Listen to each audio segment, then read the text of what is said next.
श्रीमंत लोक श्रीमंत का आणि गरीब लोक गरीब का याचा आपण कधी विचार केला नाही. आणि याचा विचार जर केला ना तर एक सत्य बाहेर येतं. श्रीमंत लोकांवर जळणारी माणसं कधीच श्रीमंत होत नाहीत. श्रीमंत लोकांवर प्रेम करा, आपणही श्रीमंत होऊ. पैशाचा द्वेष करणारी माणसं कधीच पैसा कमवत नाहीत. पैशावर प्रेम करा, पैसा आपोआप आपल्याकडे येईल. हे 3 दिवसामध्ये पूर्ण प्रॅक्टिस करून लोकांना बोलता येतं का? मागच्या 30 वर्षात जे झालं नाही ते फक्त 3 दिवसात आम्ही करून देतो. म्हणजे 30 वर्ष सराव केला, मेहनत केली, पण भाषणामध्ये बदल नाही झाला. तो बदल अवघ्या 3 दिवसात होतो. वक्तृत्व अशी गोष्ट आहे की वक्तृत्व आल्यानंतर पैसा तुमच्या मागे लागेल. जर तुमच्याकडे भाषण असेल तर पैसा तुमच्या मागे धावेल. तुम्ही कुठल्याही सत्रात काम करू द्या, तुम्हाला जर चांगलं बोलता आलं ना, आपण त्याला वाचा सिद्धी म्हणतो, ही सिद्धी एकदा प्राप्त झाली ना की मग मात्र पैसा आपोआप तुमच्या मागे येईल. शिवजयंती साजरी कशी करावी तुम्हाला काय वाटतं? शिवजयंती साजरी करून त्या शिवजयंतीच्या नावाखाली जर फक्त आपण आपली मौज करत असू, आपली हौस आपण भागवून घेत असू, आपल्याला नाचण्यासाठी काहीतरी उपक्रम राबवतोय असं जर डोक्यात असेल तर मग शिवाजी महाराजांच्या विचारांची जयंती ती होणार नाही. पैसे घेऊन भाषण शिकवणं किंवा पैसे घेऊन कीर्तन करणं, व्याख्यान करणं लोकांना ते योग्य वाटत नाही. 80% लोक टीका करत असतात, 20% लोक टीका करत नाही. मला सांगा, पूर्वीचा काळ वेगळा होता. त्या काळात फारसा काही खर्च नव्हता. आता जर व्याख्यान असो, कीर्तन असो, आमच्या भाषणाचं ट्रेनिंग असो, हे जर मोफत करायला गेलं तर आम्ही लोकांपर्यंत जाऊ शकत नाही. नाही, तुम्ही मोबाईलवर, आम्हाला लोक मोबाईलवर बघून बोलवताय, पण त्या मोबाईलवर जाण्यासाठी सुद्धा 5-10 हजार रुपये खर्च केलेला आहे ना. महागाई एवढी गगनाला भिडली आहे की पैसे घेतल्याशिवाय आम्ही लोकांपर्यंत पोहोचूच शकत नाही. आणि म्हणून पैसा सब कुछ नहीं है लेकिन बहुत कुछ है. पैशाशिवाय माणूस लोकांपर्यंत पोहोचू शकत नाही. नमस्कार मित्रांनो, सुशील महाराज नायकोडे यांच्या ऑफिशियल चॅनलवर तुमचं स्वागत आहे. आणि आज आपल्याबरोबर सुशील महाराज तुमच्या पडलेल्या असंख्य प्रश्नांची उत्तरं तुम्हाला देणार आहेत. नमस्कार सर. नमस्कार. तर सर, मी तुमचे बरेच ठिकाणी कार्यक्रम बघतो, त्याच्यामध्ये वेगवेगळ्या गोष्टी तुम्ही सांगत असता. तर त्यामध्येच मी ऐकलेली गोष्ट की भाषण शिकण्यासाठी म्हणजे काही लोक म्हणतात की भाषण शिकण्याची गरज नसते. तर याच्याविषयी तुम्ही काय सांगता? समाजामध्ये 2 प्रकारचा वर्ग आहे. काही लोकांना शिकून कला अवगत करता येते आणि काही लोकांना स्विमिंगचे क्लास आहेत. पण सगळ्यांना स्विमिंगचे क्लास लावावे लागतील असं नाही. काही लोकांना आपोआपही घरी बसलेली, घरी नदीत, तलावात, विहिरीत सराव करून पोहायला येतं. तसं काही लोकांना भाषण अंगभूत असतं, काही लोकांना घरी जमतं, पण काही लोकांना मात्र ट्रेनिंगची गरज असते. आणि म्हणून ज्यांना ट्रेनिंगची गरज आहे अशा लोकांसाठी आता ट्रेनिंग वर्ग सुरू झाले. पुणे, मुंबई सारख्या मेट्रो सिटीला ते जास्त प्रमाणात आहेत. आणि म्हणून काही लोकांना त्याची ट्रेनिंगची नितांत आवश्यकता आहे. म्हणजे भाषण येत नाही म्हणून समाजामध्ये कुचेष्टेला सामोरे जावं लागतं. आणि आता काही शिकण्याचं वय राहिलेलं नाही असे काही लोक आहेत की आता शिकण्याचं वयच नाही राहिलं. आणि आता कुठं घर बसल्या तर तयारी करणं शक्यच नाही. मग आता झटपट कुठंतरी 3 दिवसाचं चांगलं ट्रेनिंग केलं पाहिजे असं अनेक लोकांना वाटतं. आणि म्हणून हे ट्रेनिंग सेंटर आता अशा पद्धतीनं चालू झाले आणि तिथं 3 दिवसामध्ये लोक चांगले तयार होतात. हे 3 दिवसामध्ये पूर्ण प्रॅक्टिस करून लोकांना बोलता येतं का? मागच्या 30 वर्षात जे झालं नाही ते फक्त 3 दिवसात आम्ही करून देतो. म्हणजे 30 वर्ष सराव केला, मेहनत केली, पण भाषणामध्ये बदल नाही झाला. तो बदल अवघ्या 3 दिवसात होतो. तुम्ही किती दिवस काम करताय हे महत्त्वाचं नाही, तुम्ही किती योग्य दिशेनं काम करताय ते जास्त महत्त्वाचं आहे. म्हणजे एखादं अंतर काटायचं असेल तर आपण चुकीच्या दिशेनं जर धावत गेलो तर ते अंतर आपल्याला काढता येणार नाही. पण योग्य दिशेनं जर धावत गेलो तर नक्कीच ते अंतर आपण लवकर कापू.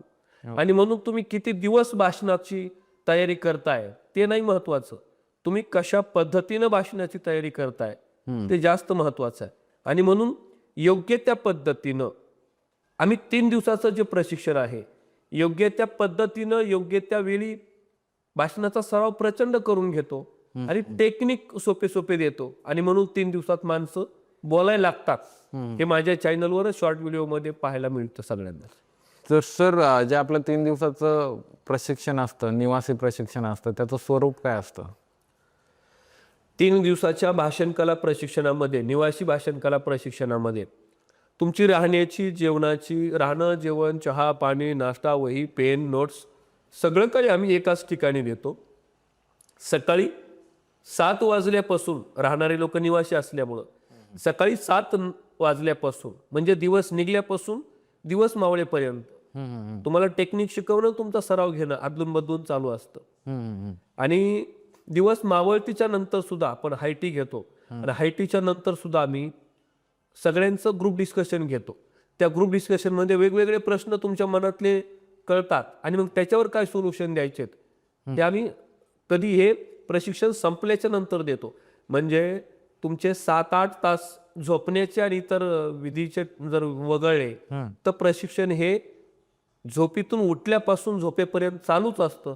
आणि म्हणून 3 दिवस तुमचा मोबाईल बंद करून तुम्हाला निर्भीडपणे भाषण कला शिकवण्यासाठी आम्ही 3 दिवस आम्ही मेहनत घेतो आणि प्रशिक्षणार्थ्याला मेहनत घ्यायला लावतो. आणि म्हणून 3 दिवसात माणूस माझ्याकडे घडतो.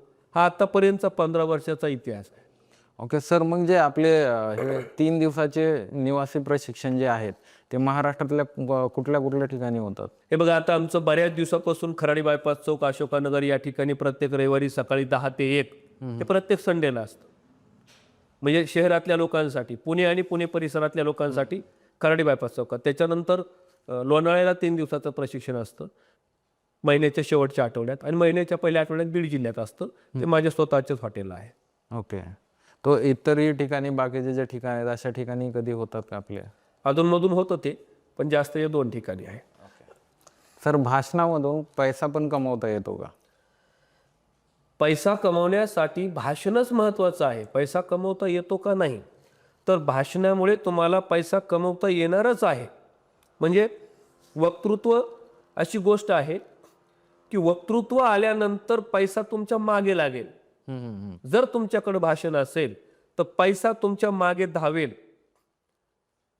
तुम्ही कुठल्याही क्षेत्रात काम करू द्या, तुम्हाला जर चांगलं बोलता आलं ना, आपण त्याला वाचा सिद्धी म्हणतो, ही सिद्धी एकदा प्राप्त झाली ना की मग मात्र पैसा आपोआप तुमच्या मागे येईल. आत्ताचं जग हे बोलणाराचं जग आहे. आत्ताचं जग हे सोशल मीडियावरलं जग आहे आणि सोशल मीडियावर तुम्ही बोलल्याशिवाय जाणार नाहीत. तुमचं राजकीय क्षेत्र असू द्या, तुमचं सामाजिक क्षेत्र असू द्यात, तुमचं शैक्षणिक क्षेत्र असू द्यात, तुमचं वैद्यकीय क्षेत्र असू द्यात, क्षेत्र कोणतंही असू द्यात, तुम्ही बोलायला लागलात ना तर पैसा तुमच्या मागेच येणार आहे. म्हणजे बोलणारा माणूस, सिद्ध होणारा माणूस प्रसिद्ध होतो, पण तो सिद्धच होत नाही ही अडचण आहे. आणि चांगल्या पद्धतीनं बोललात ना, तुम्ही बोलायला लागलात तर लोक तुमच्याकडे येणार आहेत. लोक ऐकायला तयार आहेत. बोलणारा चांगला पाहिजे. बरोबर. आज बघा, तुम्ही कीर्तनकार असू द्यात, व्याख्याते असू द्यात, प्रवचनकार असू द्यात, रील स्टार असू द्यात, ही लोक सगळी बोलण्यामुळेच पुढे आहेत. आणि या सगळ्यांकडे पैसा चांगल्या पद्धतीनं आहे. ही लोक जर बोलली नसती, या लोकांनी जर व्यक्त झाले नसते, ही लोक जर सिद्ध झाली नसती तर पैसा त्यांच्याकडे आला नसता. बरोबर. राजकारण असू द्यात, समाजकारण असू द्यात, क्षेत्र कोणतंही असू द्यात, पैसा तुमच्या मागे येईल. पण तुम्ही तुमच्या त्या वाचा सिद्धी मिळाली पाहिजे. म्हणजे वाणी तुमची परिपक्व झाली पाहिजे. एकदा वाणी परिपक्व झाली, आता तुम्ही म्हणाल नाही मग वाणीचा आणि पैशाचा काय संबंध आहे, तर वाणीचा आणि पैशाचा संबंध आहे. तुम्ही म्हणाल बोलण्याचा आणि पैशाचा काय संबंध आहे, हो, बोलण्याचा आणि पैशाचा संबंध आहे. पैसा चांगला बोलणाऱ्या माणसाच्या मागे धावतो. फॉर एक्झाम्पल, तुमचा एखादा प्रोडक्ट आहे, तुम्हाला तो चांगला मांडता आला तर तुमचा तो प्रोडक्ट चांगल्या पद्धतीने विकणार आहे. आता ही माझी 2 पुस्तकं आहेत. ही माझी 2 पुस्तकं आहेत. तुम्ही आता पैशाचा समज विचारला म्हणून सांगतो. ही दोन पुस्तकं आहेत. वक्तृत्वाची साधना नावाची 2 पुस्तकं आहेत. दोन्ही जवळपास 300 पेजेसची पुस्तकं आहेत. जवळपास 350 पेजेसची ही 2 पुस्तकं. मी बोलतो, मी व्यवस्थित व्यक्त होतो, म्हणून ही लोकांपर्यंत गेली, घराघरापर्यंत गेली. आणि यामध्ये सगळ्या भाषणाचे स्क्रिप्ट तयार आहेत. यामध्ये भाषणाचे वेगवेगळे मुद्दे आहेत, सुरुवात आहे, शेवट आहे. हे सगळं मी बोलूनच सांगतो ना.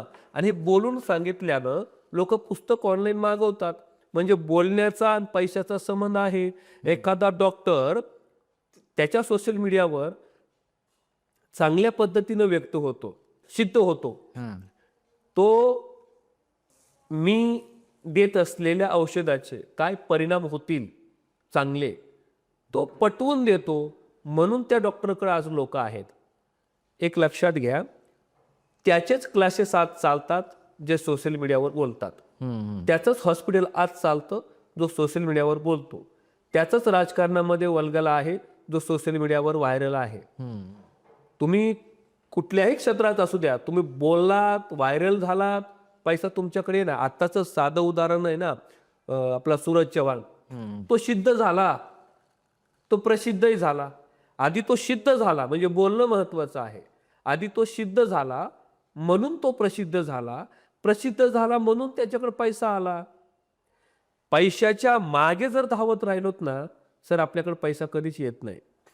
पैशानं आपल्या मागं धावण्यासाठी आपण काय करतोय हे जास्त महत्वाचं असतं. म्हणून तुमच्याकडे पैसा यावा असं वाटत असेल ना, तर तुमचं वक्तृत्व परिपक्व झालं पाहिजे, तुमची वाणी पिकली पाहिजे, तुम्ही देत असलेली माहिती लोकांना समजली पाहिजे. आणि मग तुम्ही ज्या क्षेत्रात काम करताय ते क्षेत्र मोठं व्हायला वेळ लागत नाही. आणि क्षेत्र कोणतंही असू द्या, त्या क्षेत्रात टॉपला जाण्यासाठी प्रयत्न करा, मग पैसा तुमच्याकडे. आणि आज त्याला गरज आहे ती पाया आहे ना, सगळ्या व्यवसायाचा पाया, सगळ्या गोष्टीचा पाया तुमचं वक्तृत्व आहे. पायाच मजबूत नाही म्हणून पुढच्या गोष्टी काही मिळत नाहीत. सगळ्या गोष्टीचा पायाच वक्तृत्व आहे. म्हणजे बोलणाराच्या आंबाड्या विकतात, न बोलणाऱ्याचे गहू सुद्धा विकत नाही, अशी जुनी म्हण होती. म्हणून बोलणं आज प्रचंड महत्वाचं आहे. बोलायला शिका, पैसा तुमच्या मागे धावेल. बरोबर आहे. तर सर, जसं की आता सध्या निवडणुकांचा जो सगळीकडे प्रचाराचं सगळी धांदल चालू आहे, तर कार्यकर्त्यांना तुम्ही काय सांगाल? कार्यकर्त्यांनी नेत्याच्या मागं फिरायचं. नेत्यांनी आपलं पोरगं पुन्हा रणांगणामध्ये आणायचं. आमदाराचं पोरगं आमदार होतं, खासदाराचं पोरगं खासदार होतं, कार्यकर्ताच राहतो. असं चित्र अनेक वर्षापासून आपल्या भारतात आहे, महाराष्ट्रात आहे. कार्यकर्त्यानं जोपर्यंत कार्यकर्ता सिद्ध होणार नाही, स्वतःचं अस्तित्व दाखवणार नाही, तोपर्यंत तो कार्यकर्ताच राहणार आहे. म्हणून कुणाच्या मागं किती सतरांजा उचलत तुम्ही फिरताय ते महत्वाचं नाही. तुम्ही किती निष्ठेनं काम करतायत ते महत्वाचं नाही.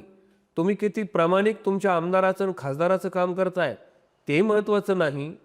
इथं तुम्ही कितीपत चांगलं बोलताय ते जास्त महत्वाचं आहे. आणि कार्यकर्त्यांना जर नेत्याच्याच मागं धावत राहिला ना कार्यकर्ता आयुष्यभर, तर नेता त्याला कार्यकर्ताच ठेवणार आहे. तो कधीच कार्यकर्त्याला नेता होऊ देणार नाही. आणि म्हणून कार्यकर्त्यानं कार्यकर्त्याची वाट सोडून थोडं नेत्याच्या वाटेनं जायचा प्रयत्न केला पाहिजे. आणि कार्यकर्त्यानं फक्त नेत्याच्या मागं रुळलेल्या वाटेनं धावण्यापेक्षा स्वतंत्र स्वतःची वेगळी वाट निर्माण केली पाहिजे. तर त्याला राजकारणामध्ये पुढे जाता येतं. आणि त्याला महत्वाचं आहे ते त्याच्याकडं बेसिक वक्तृत्व असणं. त्याच्याकडं वक्तृत्वच नसेल तर कार्यकर्त्याला नेत्याच्या रुळलेल्या वाटेनंच त्या नेत्याच्या मागे धावावं लागेल. त्याला स्वतंत्र स्वतःची वेगळी वाट निर्माण करता येणार नाही. आणि म्हणून कार्यकर्त्यानं स्वतःची स्वतंत्र वाट निर्माण करायची असेल तर अगोदर भाषणातून त्याचा पाया पक्का केला पाहिजे. म्हणजे भाषणावर अवलंबून त्याचं राजकीय जीवन असणार आहे. म्हणून त्यानं आधी भाषण शिकलं पाहिजे. भाषण शिकला तरच पुढे राजकारणात टिकला, अथवा मग या जगाच्या बाजारात तो बेभाव विकला. बरोबर आहे. तर सध्या फेब्रुवारी येतोय सर, आणि शिवजयंतीचं वातावरण परत एकदा तापेल. तर शिवजयंती वेगवेगळ्या पद्धतीने लोक साजरी करतात. तर शिवजयंती साजरी कशी करावी तुम्हाला काय वाटतं? हे बघा, कोणी दारू पिऊन, नाचून, धांगडधिंगा करून वेगवेगळ्या पद्धतीनं शिवजयंती करतात. कोणी कीर्तनातून, कोणी व्याख्यानातून, कोणी पोवाड्यातून शिवजयंती. साजरी करतात. फक्त शिवरायांच्या विचारांना अपेक्षित असेल अशी शिवजयंती जो मावळा आजचा शिवजयंती करत असेल तोच खरा शिवरायांचा मावळा असेल. म्हणजे शिवजयंती साजरी करून त्या शिवजयंतीच्या नावाखाली जर फक्त आपण आपली मौज करत असू, आपली हौस आपण भागवून घेत असू, आपल्याला नाचण्यासाठी काहीतरी उपक्रम राबवतोय असं जर डोक्यात असेल तर मग शिवाजी महाराजांच्या विचारांची जयंती ती होणार नाही. शिवविचारांची शिवजयंती साजरी करायची असेल तर छत्रपती शिवाजी महाराजांचे विचार घराघरात गेले पाहिजे. म्हणजे मी नेहमी सांगत असतो, शिवाजी महाराज म्हणजे चौकातले शिवाजी महाराज अजून घरात नाही गेले, चौकातले छत्रपती शिवाजी महाराज अजून घरात नाही गेले आणि घरातले छत्रपती शिवाजी महाराज अजून आमच्या देवघरात नाही गेले. जोपर्यंत चौकातले छत्रपती शिवाजी महाराज घरात येत नाही, घरातले आमच्या देवघरात जात नाही आणि देवघरातले छत्रपती शिवाजी महाराजांचे संस्कार जोपर्यंत गर्भवती स्त्रीपर्यंत जात नाही तोपर्यंत पुन्हा छत्रपती शिवाजी महाराज पुन्हा जन्माला येत नाही.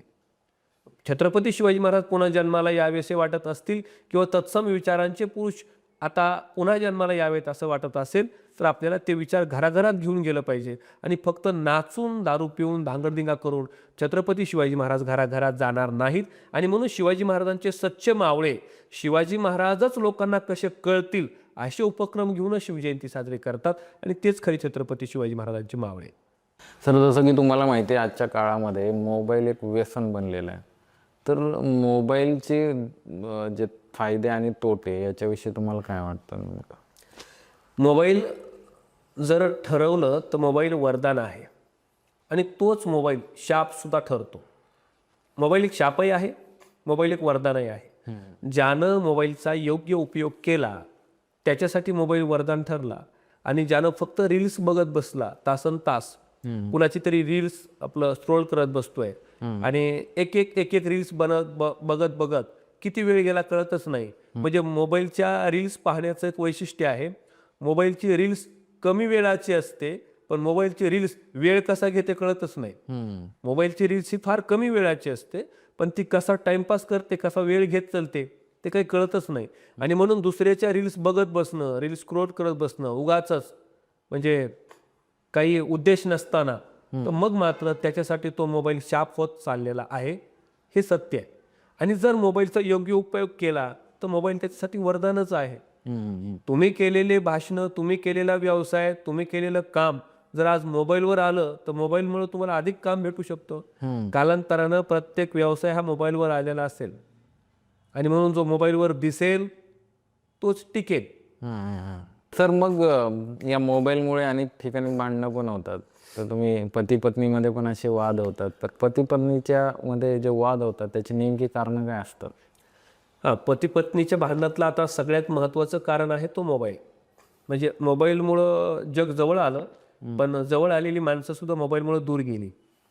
कदाचित पूर्वी मोबाईल नव्हता तर तलाक सुद्धा कमी असतील, मोबाईल आल्यापासून तलाक सुद्धा वाढली.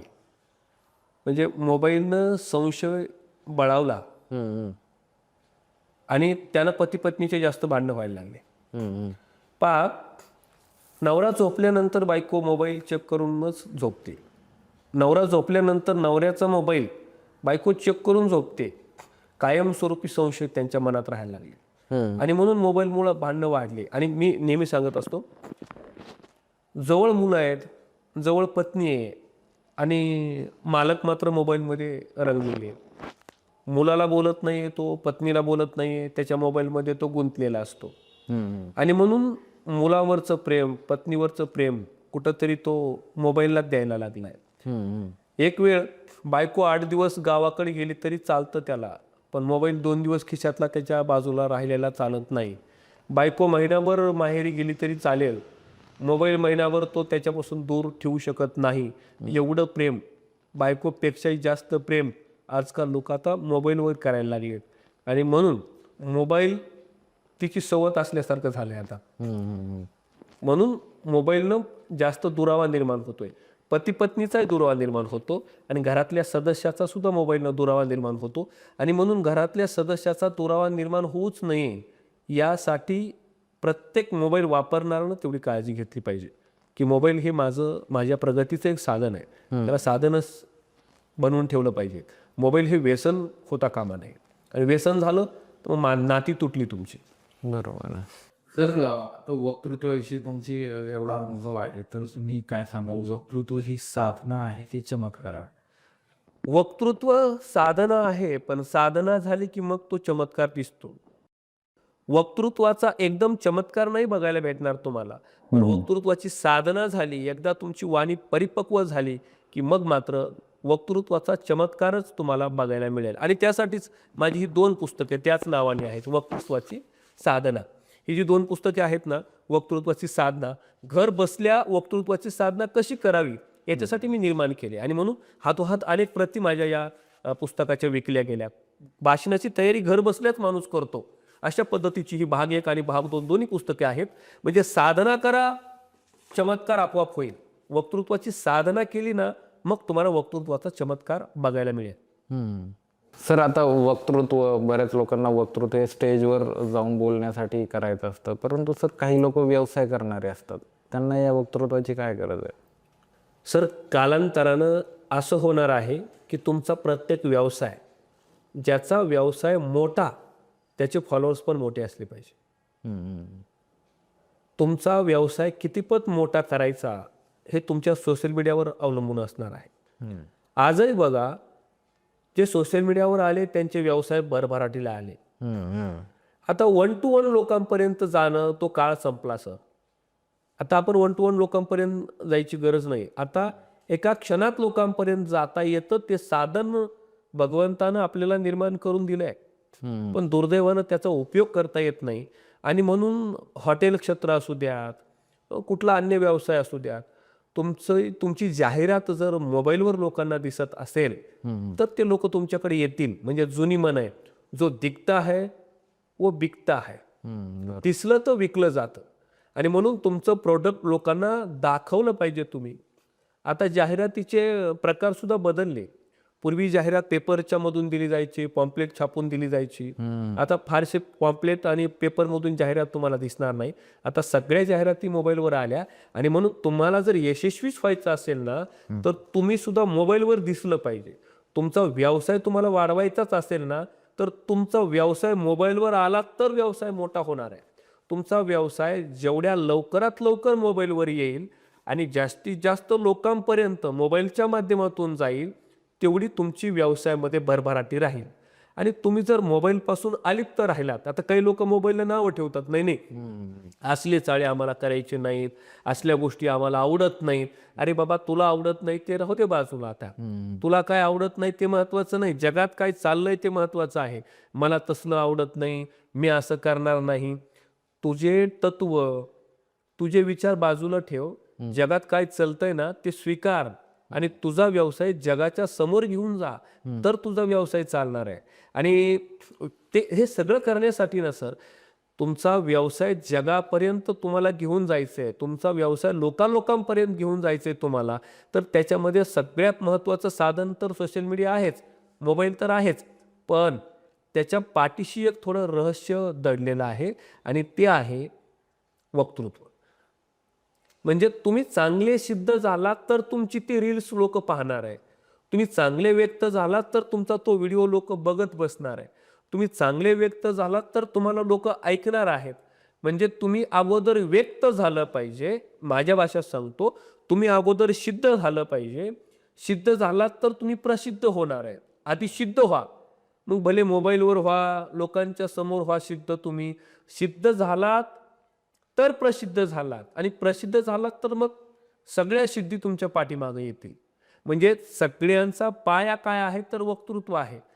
कालांतरानं सगळे व्यवसाय सोशल मीडियावरच चालणार आहेत. आज गावातून निघाल्यानंतर माणूस पुण्यात गेल्यानंतर कुठल्या हॉटेलला जेवायचं हे गावात बसल्या बसल्या ठरवतोय. बरोबर आहे. लोणावळ्यात गेलं तर कुठल्या हॉटेलला थांबायचं हे घरी बसून ठरवतोय माणूस. आता काळ बदलला आहे, आणि म्हणून बदलत्या काळानुसार आपण बदललं पाहिजे. आणि बदलत्या काळानुसार आपण जर बदललो नाहीत ना, तर काळ आपल्याला कालबाह्य करेल. बरोबर. आपण बाहेर फेकले जाऊ, त्या स्पर्धेच्याही बाहेर फेकले जाऊ. किती दिवस मेहनत घेताय तुमचा व्यवसाय मोठा करायला, तुम्ही किती दिवस मेहनत घेताय आता ते महत्त्वाचं नाही. तुमचा व्यवसाय मोठा करण्यासाठी तुम्ही कुठलं टेक्निक वापरताय आणि लवकरात लवकर कशा लोकांपर्यंत जाताय हे जास्त महत्त्वाचं आहे. पूर्वी 10-10 वर्ष 20-20 वर्ष लोक व्यवसाय टिकवून ठेवायचे. आता काळ फार झपाट्यानं बदलला आहे. आज व्यवसाय टाका आणि उद्या पटकन सोशल मीडियावर येऊ द्या आणि लवकर ग्रोथ होऊ द्या, असं जग आहे. म्हणून तुमचा व्यवसाय लोकांसमोर गेला पाहिजे. त्यासाठी मोबाईल जितका महत्त्वाचा आहे, सोशल मीडिया जितकं महत्त्वाचं आहे, त्याच्या अगोदरचा पाया खूप महत्त्वाचा आहे आणि तो पाया आहे वक्तृत्व. तुमचं वक्तृत्व चांगलं असेल ना तर मग तुम्ही आता जाहिरात करणं तर काय, आता पैसे लावून जाहिरात करतात लोक, गोष्टी ॲड लावून पण जाहिरात करतात लोक, लवकर लोकांपर्यंत जाता येतं. पण तुम्ही लावलेला पैसा, तुमच्या व्यवसायाच्या जाहिरातीला तुम्ही किती पैसा खर्च करता यापेक्षा तुम्ही बोलता कसे हे जास्त महत्त्वाचं आहे. तुम्ही पैसा लावलात त्या जाहिरातीला, भले तुम्ही त्या जाहिरातीला पैसा लावलात, गोष्टी ॲड लावली, पण तुमच्या कंटेंटमध्ये दम नसेल तर लाखो लोकांपर्यंत जाऊन सुद्धा ज्यांच्यापर्यंत गेली ते लोक विचार करणार आहेत हा प्रोडक्ट घ्यायचा की नाही. पण तुमच्या बोलण्यातच जर दम असेल तर तुम्ही लाखो लोकांपर्यंत जरी गेला नाहीत, कदाचित हजारोच लोकांपर्यंत गेलात तरी तुमचा प्रोडक्ट चांगल्या पद्धतीने विकला जाईल. म्हणजे लोकांपर्यंत जाणं ही एक गोष्ट महत्त्वाची नाही आहे. लोकांपर्यंत करेक्ट जाणं, लोकांना तुमच्याकडं आकर्षित करण्यासाठी तुम्ही योग्य त्या संभाषणातून लोकांपर्यंत जाणं हे जास्त महत्त्वाचं आहे. आणि म्हणून तुमचं वक्तृत्व हा पाया आहे. प्रत्येक व्यवसायाचा सुद्धा पाया वक्तृत्व आहे आणि म्हणून व्यवसाय करणाऱ्या लोकांनी सुद्धा वक्तृत्वाचं ट्रेनिंग करणं जास्त गरजेचं आहे. दुनियेत जे जे काही मिळवता येईल ना ते वक्तृत्वाच्या माध्यमातून मिळवता येतं आणि म्हणून वक्तृत्व कला ही सगळ्या कलेचा बाप आहे. तर सर, हे तर झालं व्यावसायिकांचं, पण सामान्य माणसाने भाषण का शिकलं पाहिजे? सामान्य माणसानं सामान्यच राहायचं नाही म्हणून भाषण शिकलं पाहिजे. कारण सामान्य राहतो तो वक्तृत्वापासून दूर असतो आणि जो असामान्य होतो तो वक्तृत्वाला घेऊन जातो. सुरुवातीचा काळ बघा, महात्मा गांधींच्या चरित्रात तुम्हाला वाचायला मिळेल. महात्मा गांधींना बोलता येत नव्हतं असं ऐकायला भेटलं, वाचायला भेटलं की महात्मा गांधी असे भाषणं करत नव्हते आणि म्हणजे न्यायाधीश महोदय म्हणले आणि थरथर कापायला लागलं त्यांना, असं झालं नाही. पण तेच महात्मा गांधी वक्तृत्वापासून दूर नाही पळाले, भाषणापासून दूर नाही पळाले.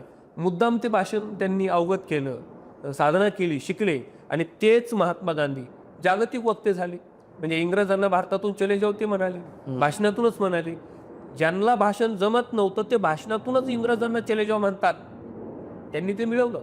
म्हणजे तुमच्याकडे जर वक्तृत्व असेल ना तर तुम्ही असामान्य होणार आहे आणि तुमच्याकडे जर वक्तृत्व नसेल तर तुम्ही सामान्याची सामान्यच राहणार आहे.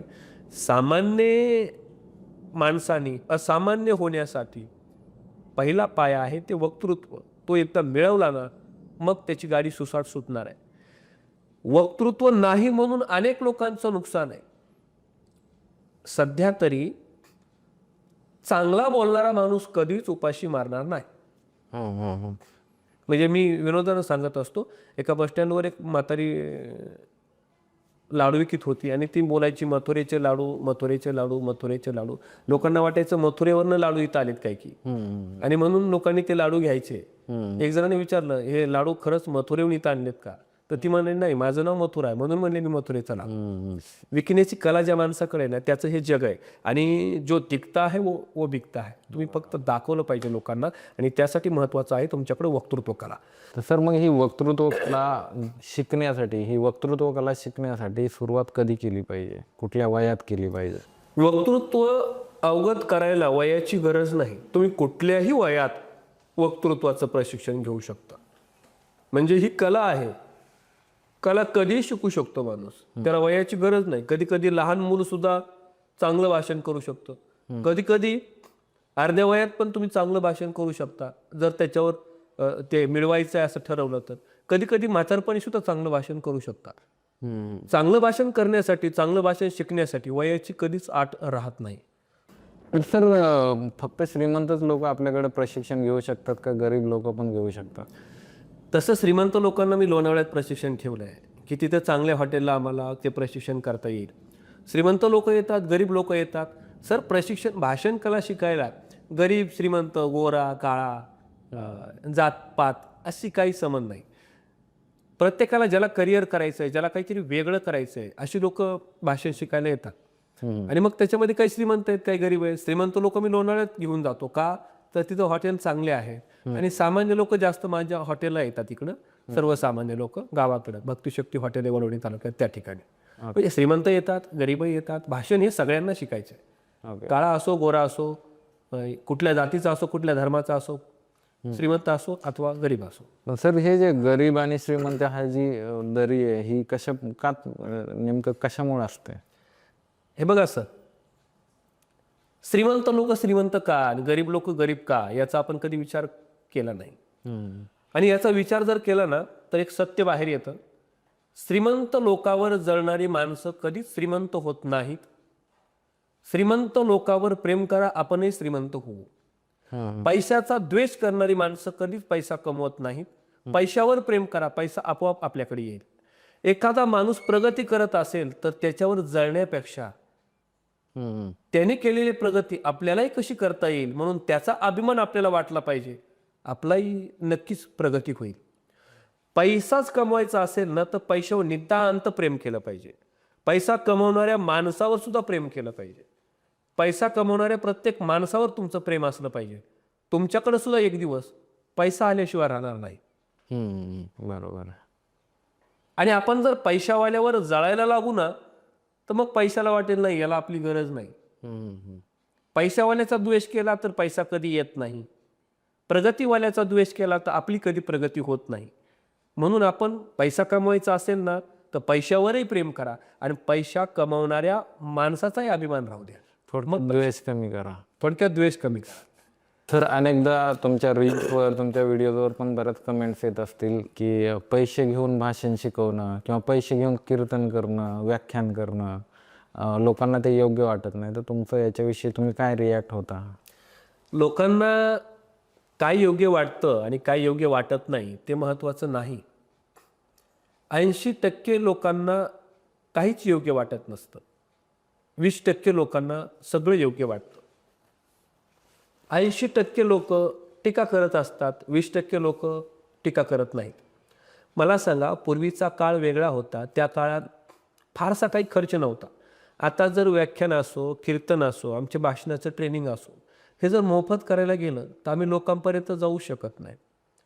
नाही, तुम्ही मोबाईलवर, आम्हाला लोक मोबाईलवर बघून बोलवत आहेत, पण त्या मोबाईलवर जाण्यासाठी सुद्धा 5-10 हजार रुपये खर्च केलेला आहे ना.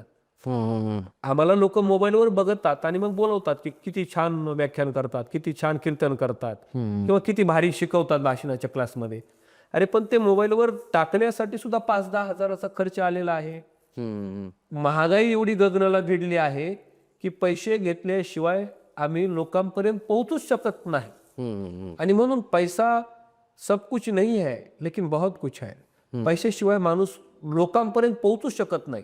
लोक काय बोलतील याचा विचार आम्ही करतच नाही. आणि थोडक्यात सांगू का, आम्हाला तुकोबाराय व्हायचं नाही आणि आम्ही तुकोबारायांची बराबरी करण्याच्या इतपत बी त्यांच्या नकाची बरोबरी आम्ही करू शकत नाही.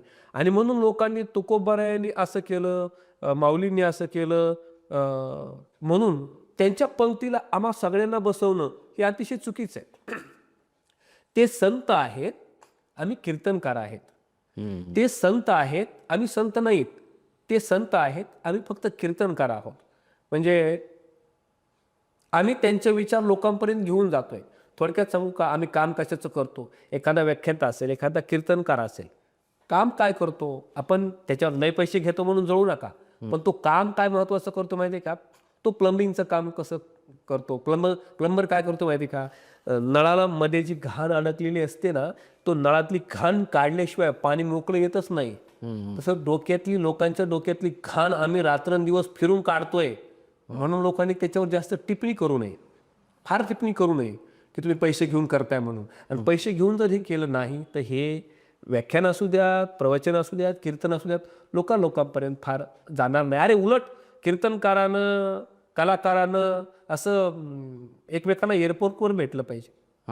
काल कुठे गेलतास? अमेरिकेला गेलतास का? आज चीनला जाणार आहेस का? एवढी प्रगती महाराष्ट्रातल्या कीर्तनकार लोकांची झाली पाहिजे, कारण हा संतांचा महाराष्ट्र आहे, संतांची भूमी आहे असं आपण म्हणतो आणि संतांचे विचार घेऊन जाणाऱ्यावरच प्रचंड टीका करायला लागतो. ही संतांची भूमी आहे, हा साधू संतांच्या पदस्पर्शाने पावन झालेला हा महाराष्ट्र आहे आणि इथं साधू संतांचे विचार जर लोकांपर्यंत घेऊन जायचं असेल तर त्याला टमटम मध्ये बसून जावं लागतं. लोकांना ते बरं वाटतं. टमटम मध्ये बघा तुम्ही, अनेक टाळकरी मुलं टमटम मध्ये जातात टाळ वगैरे घेऊन. अरे का वाटत नाही आपल्याला असं की आपल्या इथले साधू संत, आपल्या इथले कीर्तनकार सुद्धा विमानाने गेले पाहिजे, हेलिकॉप्टरने गेले पाहिजे, त्यांची सुद्धा श्रीमंती वाढली पाहिजे निश्चितच. तुम्ही एकदम त्यांना तुकोबारायांच्या माऊलींच्या पंक्तीत नका बसू. माऊली आणि तुकोबाराय फार श्रेष्ठ आहे आणि माऊली आणि तुकोबाराय व्हायचं नाहीये, त्यांचे विचार लोकांपर्यंत घेऊन जायचंय त्यांना आणि म्हणून त्यांच्यावर एकदम टीका करणं ही चुकीची गोष्ट आहे. तर सर तुम्ही फार सुंदर अशी माहिती दिलेली आहे सर्वांना. तर मित्रांनो, अशाच प्रकारच्या विविध प्रकारच्या भाषणाचे आणि कीर्तनाचे रिलेटेड जर तुम्हाला व्हिडिओज बघायचे असेल आणि जर तुमचं सुशील महाराज नायकवडे यांच्यावर नितांत प्रेम असेल, आपले जे चॅनल आहे त्याला आता सबस्क्राईब करा. इंस्टाग्राम, फेसबुक या दोन्ही पेजेसला सुद्धा तुम्ही फॉलो करू शकता. आणि सुशील महाराज नायकवडे यांचं हे जे पुस्तक आहे वक्तृत्वाची साधना, हे भाग 1 आणि भाग 2 वक्तृत्वाची साधना, हे दोन्ही पुस्तकं तुम्हाला भाषण शिकण्यासाठी अत्यंत उपयुक्त आहेत आणि हे पुस्तकं तुमच्याजवळ असायलाच पाहिजेत. तर आजच दिलेल्या नंबरवर संपर्क करा. खाली स्क्रोलिंगमध्ये सरांचा नंबर असेल, त्यावर कॉन्टॅक्ट करा आणि हे पुस्तक तुमच्या घरी मागवा. धन्यवाद. रामकृष्ण हरी.